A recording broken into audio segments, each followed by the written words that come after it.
Shalom Bapak Ibu, saudara-saudaraku yang terkasih. Puji Tuhan kita bisa kembali berjumpa lewat gelombang suara.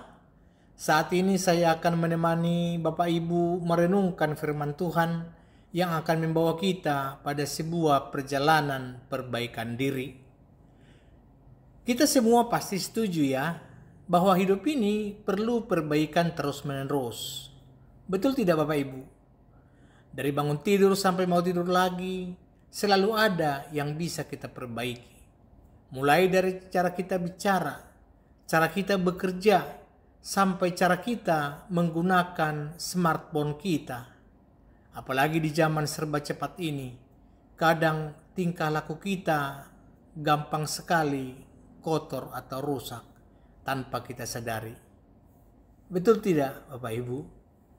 Nah, hari ini kita akan bicara tentang bagaimana Tuhan sendiri yang akan menolong kita memperbaiki tingkah langkah dan perbuatan kita. Ini bukan sekedar resolusi tahun baru yang cuma bertahan seminggu, tapi ini adalah panggilan sejati untuk perubahan yang mendalam dan kekal. Jadi tema kita hari ini adalah bagaimana tangan Tuhan membentuk, memperbaiki tingkah laku, mengubah perbuatan. Kita akan belajar dari Yeremia pasal 18 ayat 1 sampai 11. Tapi nanti kita bacanya per bagian-bagian, kita tidak baca sekaligus. Bagaimana Bapak Ibu, siap untuk mendengarkan? Kalau begitu, mari kita awali dengan doa, memohon pimpinan Roh Kudus. Mari kita berdoa.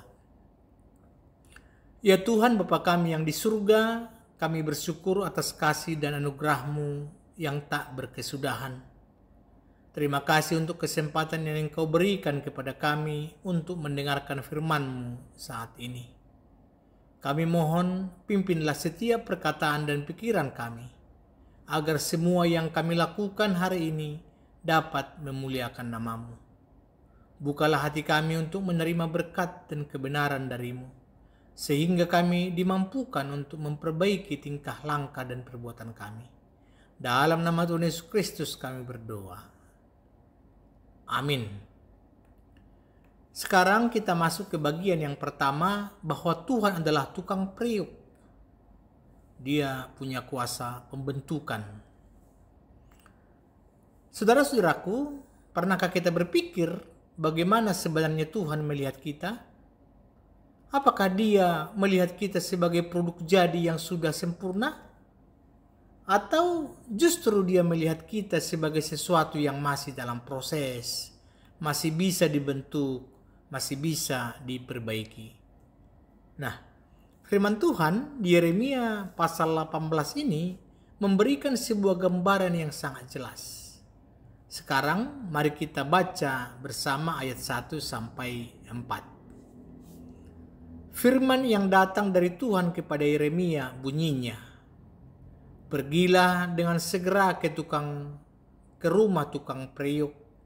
Di sana aku akan memperdengarkan perkataan-perkataanku kepadamu." Lalu pergilah aku ke rumah tukang periuk, dan kebetulan ia sedang bekerja dengan pelarikan. Apabila bejana yang sedang dibuatnya dari tanah liat di tangannya itu rusak, maka tukang periuk itu mengerjakannya kembali menjadi bejana lain menurut apa yang baik pada pemandangannya. Jadi di sini dikatakan Tuhan adalah tukang periuk. Saudara-saudaraku, ini kisah yang menarik ya. Nabi Yeremia disuruh Tuhan pergi ke rumah tukang periuk. Bayangkan, bukan ke istana raja yang megah, bukan ke pasar yang ramai, tapi ke rumah seorang tukang periuk yang sederhana. Kenapa? Karena Tuhan mau menunjukkan sebuah analogi, sebuah perumpamaan yang begitu dalam tentang Dia dan tentang kita, dan tentang bagaimana Dia memperbaiki kita. Kita bisa bayangkan tukang periuk itu mengambil segumpal tanah liat. tanah liat itu, Bapak Ibu, sendiri tidak bisa jadi apa-apa. Karena dia lembek, dia kotor, dia tidak punya bentuk. Tapi begitu dia ada di tangan tukang periuk dan diletakkan di atas pelarikan, itu loh. Roda yang berputar itu dengan keahliannya, dengan tangannya yang terampil, si tukang periuk mulai membentuknya. Dia punya rencana, dia tahu mau membuat apa. Apakah mau jadi cangkir kopi yang cantik? Atau guci untuk penyimpanan air? Atau mungkin teko untuk menyeduh teh? Semua itu sudah ada dalam benak si tukang periuk. Yang paling penting di ayat 4 ini dikatakan, apabila bejana yang sedang dibuatnya dari tanah liat di tangannya itu rusak, maka tukang periuk itu mengerjakannya kembali menjadi bejana lain, menurut apa yang baik pada pemandangannya. Saudara-saudaraku, tanah liat itu bisa rusak, betul tidak? Mungkin pas diputar terlalu cepat dia jadi miring, atau ada kerikil tersembunyi di dalam yang bikin permukaannya tidak rata. Atau mungkin si tukang periuk salah tekan sedikit, lalu bejananya jadi penyok. Atau jangan-jangan tanah liatnya bandel, tidak mau dibentuk. Pernah tidak Bapak Ibu merasa seperti tanah liat yang bandel? Maunya ikut kemauannya sendiri? Tapi perhatikan, ketika bejana itu rusak, si tukang periuk tidak marah-marah. Dia tidak buang tanah liat itu ke tempat sampah. Dia tidak bilang, ini tanah liat tidak berguna, buang saja. Tidak Bapak Ibu. Dia mengerjakannya kembali. Dia remas lagi, dia bulatkan lagi, dia uleni lagi, lalu dia bentuk lagi dari awal. Menjadi bejana yang lain, yang baik pada pandangannya. Bukan pada pandangan si tanah liat ya, tapi pada pandangan si tukang periuk. Ini mengajarkan kita satu hal besar, bahwa Tuhan itu berdaulat. Dia punya kuasa penuh atas hidup kita. Dia adalah seniman agung, arsitek ulung, engineer yang tak pernah gagal. Kita mungkin merasa hidup kita ini sudah rusak, sudah cacat, sudah tidak bisa dibetulkan lagi. Mungkin kita merasa masa lalu kita terlalu kelam, atau kesalahan kita terlalu besar, sehingga tingkah laku dan perbuatan kita jadi tidak karuan. Tapi firman Tuhan hari ini meyakinkan kita bahwa Tuhan tidak pernah membuang kita. Sama seperti tukang periuk yang tidak membuang tanah liat yang rusak, Tuhan juga tidak membuang anak-anaknya yang rusak karena dosa. Justru Dia ingin mengerjakan kembali kita. Dia punya kekuatan untuk membentuk kita menjadi bejana yang baru, yang lebih indah dan yang lebih berguna sesuai rencananya yang sempurna. Ini adalah awal dari perbaikan tingkah langkah dan perbuatan kita. Pernah tidak kita merasa diremas-remas oleh Tuhan? Mungkin lewat masalah di pekerjaan, masalah di keluarga, masalah kesehatan. Jangan salah sangka Bapak Ibu, itu bukan Tuhan mau menghancurkan kita. Itu Tuhan sedang meremas bagian-bagian yang rusak dalam diri kita. Dia sedang membuang kerikil-kerikil dosa dan kesombongan. Dia sedang membentuk kita kembali. Setelah Yeremia menyaksikan semua itu, firman Tuhan datang lagi kepadanya, dan ini adalah intinya. Mari kita baca di Yeremia 18 ayat 5 dan 6. Kemudian datanglah firman Tuhan kepadaku, bunyinya, masakah aku tidak dapat bertindak kepada kamu seperti tukang periuk ini, hai kaum Israel? Demikianlah firman Tuhan. Sungguh seperti tanah liat di tangan tukang periuk, demikianlah kamu di tanganku, hai kaum Israel. Jadi kita adalah tanah liat. Ini hubungannya dengan kesiapan untuk diperbaiki. Bahwa firman Tuhan itu tegas sekali di sini, Bapak Ibu. Tuhan berkata, masakan aku tidak dapat bertindak kepada kamu seperti tukang periuk ini, hai kaum Israel? Artinya bahwa kuasa Tuhan jauh lebih besar dari tukang periuk manapun. Dan inilah poin pentingnya. Sungguh seperti tanah liat di tangan tukang periuk, demikianlah kamu di tanganku, hai kaum Israel. Ini berlaku untuk kita semua, termasuk kita orang Batak. Kita ini tanah liat di tangan Tuhan. Apa artinya kita tanah liat di tangan Tuhan? Khususnya dalam konteks memperbaiki tingkah, langkah, dan perbuatan kita. Sekarang mari kita melihat ada 3 hal yang penting untuk kita renungkan. Yang pertama, bahwa kita ini lemah, tidak punya kekuatan sendiri untuk memperbaiki diri. Tanah liat itu lembek, dia tidak bisa bergerak sendiri, tidak bisa dibentuk dirinya sendiri. Dia sangat bergantung pada tangan si tukang periuk. Sama seperti kita. Kita sering merasa kuat. Aku bisa sendiri kok. Aku kan orang Batak, pantang menyerah. Nih humor ya. Ya, itu betul. Tapi di hadapan Tuhan kita ini lemah. Kita tidak bisa mengatasi dosa kita sendiri. Kita tidak bisa mengubah hati kita sendiri. Kita butuh kekuatan dari Tuhan untuk mengubah tingkah laku dan perbuatan kita. Banyak dari kita yang mencoba hidup dengan kekuatan sendiri. Lalu hasilnya apa? Jatuh lagi, gagal lagi, terjerat dosa yang sama lagi. Kenapa? Karena kita lupa, kita ini hanya tanah liat. Kita butuh tangan Tuhan yang membentuk. Yang kedua, kita punya potensi, tapi butuh dibentuk dan diperbaiki oleh Tuhan. Tanah liat itu sendiri hanya gumpalan tanah yang kotor. Tapi begitu di tangan tukang periuk, dia bisa jadi bejana yang indah dan berguna. Kita ini juga begitu. Tuhan menciptakan kita dengan potensi yang luar biasa. Kita punya talenta, punya kemampuan, punya kepintaran. Apalagi kan orang Batak itu pintar-pintar ya. Punya semangat juang. Tapi semua potensi itu, Bapak Ibu, baru bisa maksimal dan berguna kalau kita mau dibentuk dan diperbaiki oleh Tuhan. Kita ini seperti smartphone paling canggih. Punya banyak fitur keren.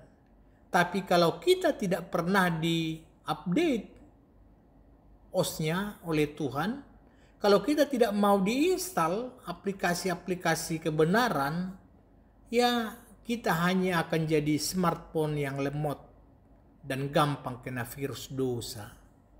Betul tidak, Bapak Ibu? Yang ketiga, kita harus berserah kepada kehendaknya untuk perbaikan diri. Tanah liat tidak bisa protes. Jangan jadikan aku mangkuk. Aku mau jadi vas bunga saja. Tidak bisa. Dia harus berserah pada tangan si tukang periuk. Jadi begitu juga kita. Tuhan punya rencana yang terbaik untuk hidup kita. Kita harus mau dibentuk sesuai dengan kehendaknya. Bukan kehendak kita sendiri. Kita mungkin ingin jadi pengusaha sukses. Tapi Tuhan ingin kita jadi hambanya yang setia. Kita mungkin ingin hidup tenang. Tapi Tuhan ingin memakai kita untuk melayani orang lain. Terkadang kita ini seperti tanah liat yang sok tahu. Tuhan mau bentuk kita jadi bejana kemuliaan. Kita malah mau jadi periuk Indomie. Atau Tuhan mau bentuk kita jadi teko rohani. Kita maunya jadi gelas tuak. Makanya banyak error di hidup kita ya. Tapi sebelum melanjutkan saya akan pantun dulu. Mungkin bisa dijawab dengan ya yang seperti biasa lah ya. Cakep. Dari Baligi ke Tarutung, jalan berkelok penuh cerita. Jika hati masih terhuyung, serahkan diri, Tuhan kan menata. Ulus Batak kainnya tenon, motifnya indah tiada tara. Tingkah laku yang tak beruntun, di tangan Tuhan pasti diperbaharui segera. Bapak Ibu, maukah kita berserah total di tangan Tuhan? Maukah kita percaya Dia tahu yang terbaik untuk desain hidup kita? Termasuk bagaimana memperbaiki tingkah, langkah, dan perbuatan kita? Ini pertanyaan yang harus kita jawab hari ini. Saudara-saudaraku, sampai sini kita sudah paham bahwa Tuhan itu berdaulat dan kita harus berserah. Tapi Tuhan bukan Tuhan yang seenaknya. Dia adalah Allah yang adil dan penuh kasih. Ini yang kita lihat di ayat 7 sampai 10. Saya akan baca, boleh diikuti. Ada kalanya aku berkata tentang suatu bangsa dan tentang suatu kerajaan bahwa aku akan mencabut, merobohkan dan membinasakannya. Tetapi apabila bangsa yang terhadap siapa aku berkata demikian telah bertobat dari kejahatannya, maka menyesallah aku bahwa aku hendak menjatuhkan malapetaka yang kurancangkan itu terhadap mereka. Ada kalanya aku berkata tentang suatu bangsa dan tentang suatu kerajaan bahwa aku akan membangun dan menanam mereka. Tetapi apabila mereka melakukan bahwa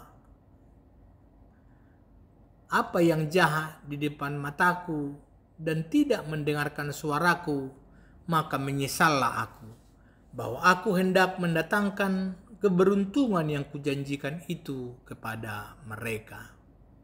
Ini merupakan peringatan dan janji Tuhan. Jadi ada pilihan untuk berubah. Bapak Ibu, dengar baik-baik. Ayat ini menunjukkan hati Tuhan.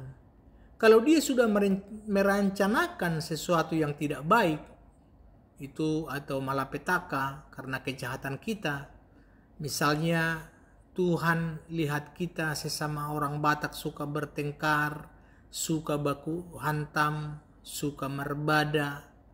Tetapi kalau kita bertobat, Dia bisa membatalkan rencana itu. Dia itu menyesal, dalam arti Dia berubah pikiran karena kita berubah hati. Ini menunjukkan betapa besar kasih dan kesabaran Tuhan dalam memberikan kesempatan untuk perbaikan. Sebaliknya, kalau Dia sudah merencanakan kebaikan dan berkat untuk kita, tapi tiba-tiba kita kembali ke kejahatan, misalnya jadi serakah, jadi pemarah, jadi suka menipu, maka Tuhan bisa membatalkan rencana kebaikan itu. Wah, ini peringatan keras Bapak Ibu. Tuhan itu bukan robot. Dia itu hidup dan Dia melihat hati kita. Dia melihat setiap tingkah langkah kita dan setiap perbuatan kita yang perlu diperbaiki. Ini luar biasa. Ini menunjukkan bahwa kita tidak pasif seperti tanah liat yang mati.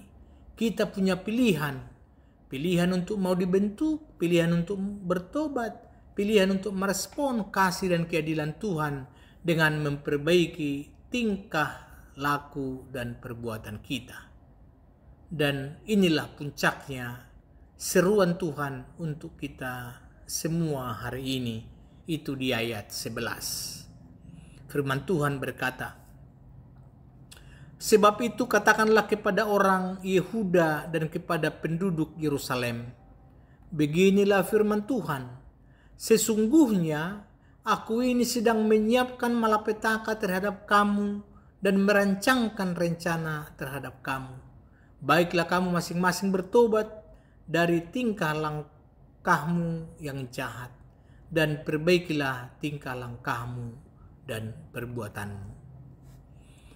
Bapak Ibu, Tuhan tidak minta kita jadi superhero yang langsung sempurna tanpa dosa. Tuhan tahu kita ini masih manusia, masih sering salah.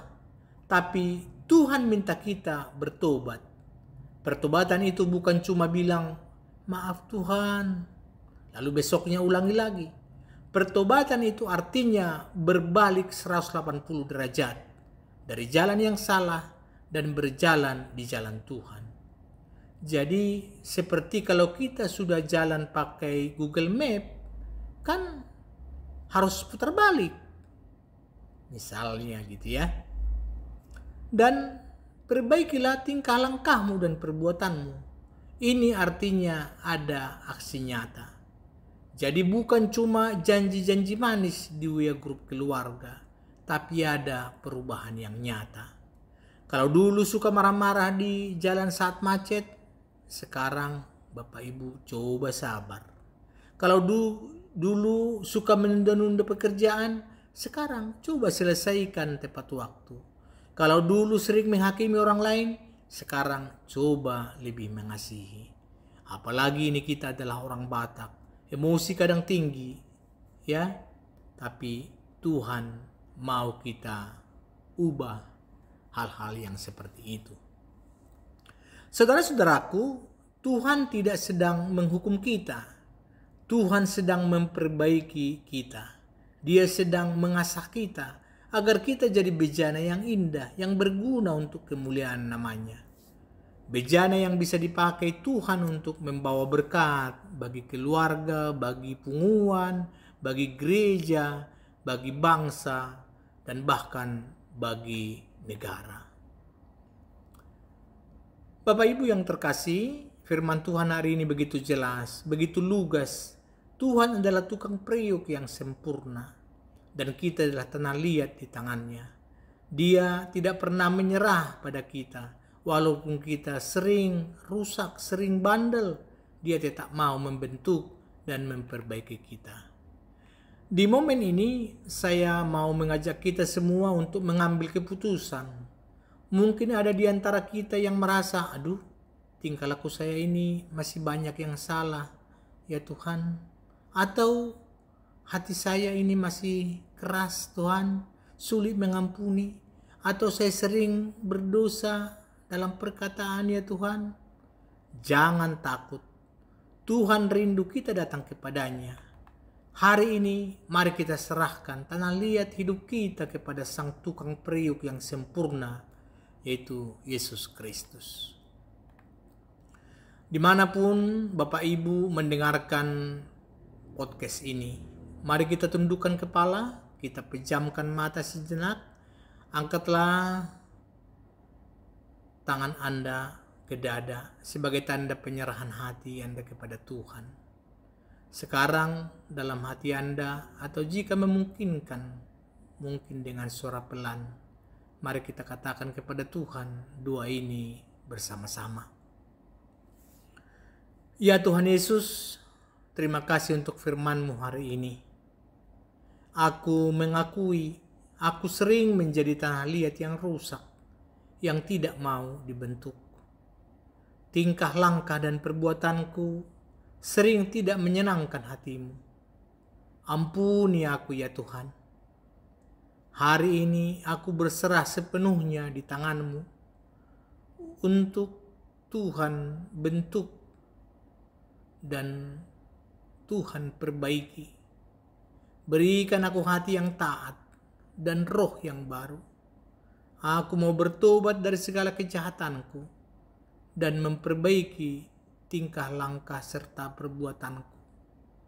Aku mau hidup bagi-Mu dimanapun aku berada, menjadi bejana yang Tuhan inginkan.